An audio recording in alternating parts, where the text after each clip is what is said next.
আসসালামু আলাইকুম ওয়া রাহমাতুল্লাহি ওয়া বারাকাতুহু।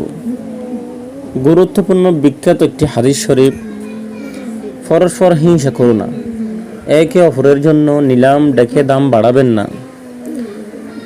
হযরত আবু হুরায়রা রাদিয়াল্লাহু তাআলা আনহু হতে বর্ণিত হয়েছে, তিনি বলেন, রাসূলুল্লাহ সাল্লাল্লাহু তাআলা আলাইহি ওয়াসাল্লাম বলেছেন, পরস্পর হিংসা করো না, একে অপরের জন্য নিলাম ডেকে দাম বাড়াবেন না।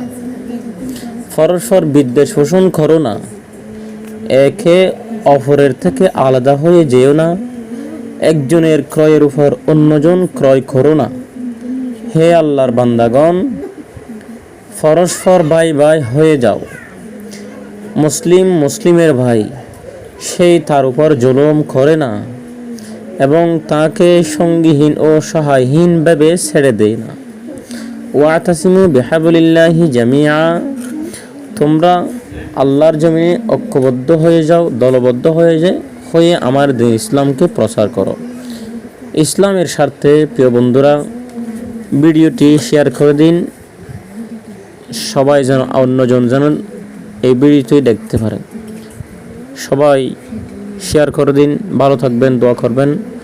আল্লাহ আমাদের সবাই কবুল করুন, আমিন। আসসালামু আলাইকুম ওয়া রাহমাতুল্লাহ।